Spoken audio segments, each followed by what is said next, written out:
Hello everyone, another week, how things can change in a week. Let's get the statistics out of the way first. We now have 6 positive cases of COVID amongst our colleagues, which is quite a negative, but it does show you how this thing is escalating, unfortunately. We've only had 1 day since the last positive test was given.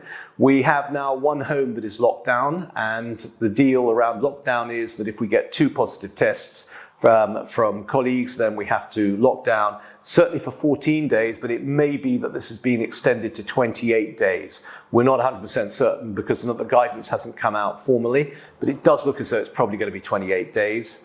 We have got no individuals, so we're now, I think it's 60 days without any individuals having COVID, which is fantastically good news.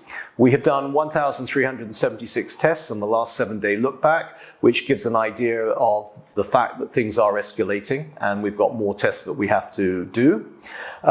We have got our business continuity plans in place. If we're honest, we think we're back in March 2020, where we don't think anybody knows what's happening, which is exactly what happened in March 2020. We think that possibly we could be faced with a shortage of food again in supermarkets if, in fact, the supply chain does start to fall over. You know, it was quite stark, the press conference, and Chris Whitty saying what he had to say at the press conference. It does not sound very good in the sense that it sounds as though a lot of people are going to catch it at the same time, this Omicron, and that will have a significant effect on deliveries, presumably of food and other things. So we're working on the basis that we could be faced with similar situation to March 2020 when everything did fall over.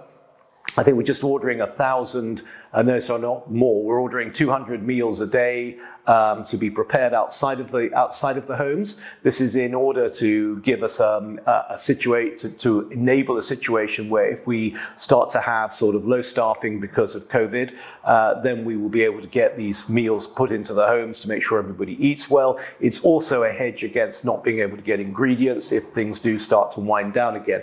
So, you know, we're doing our usual thing, which is prepare for the worst and hope for the best. That's the way that we do all of this. Obviously, the homes are going to be under pressure one way and another. We've alerted and requested our colleagues in other areas outside of the homes to be available to work shifts as necessary over Christmas. We would really ask families to support the homes as much as they possibly can, to just accept this is going to be a very, very difficult, if Chris Whitty is to be believed, a very, very difficult 6 to 8 week period.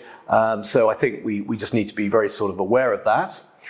Our Christmas single, which is a great little show of the creativity within the organisation. Do want to give it a plug. Perfect Christmas. I think you've been sent a link. We'd love to get it up into the charts if we possibly can. We can only do it with yours and other people's help. But it just shows that being a key worker is a very important role. I personally think in some respects it's harder than the NHS, in the context that if the NHS starts to get overwhelmed, they're able to shut beds. We're not in that situation. We cannot shut beds because we've already got individuals living in those rooms and apartments and so on. So it's about how do we support them in the most complex cases. So, you know, it's not an easy role at all. And I think the single absolutely celebrates all of that. So, planning for the worst, hoping for the best. We've had to postpone some Christmas activities. So we now have a series of lunches that we're lining up for March, which is going to be the post-COVID, post-Omicron celebration.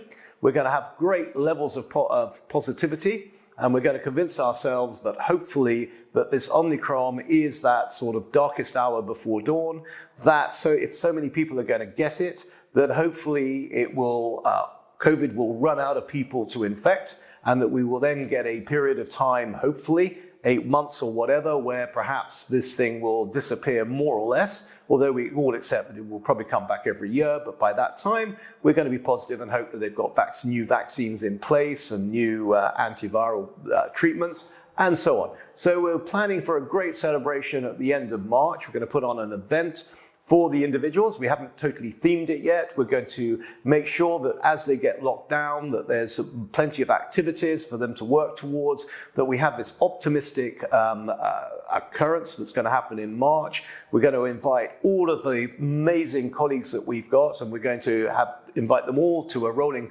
series of 4 lunches, and when we're all free of this. So that everyone's got something to look forward to at the end of March. And so that will give everybody the focus to get through the next 2-3 months. And I'm sure we will, as we always do, but it will be with your help and with your understanding. So on that note, I would like to wish everybody a great week and a great weekend, and catch up to you next week. All the best.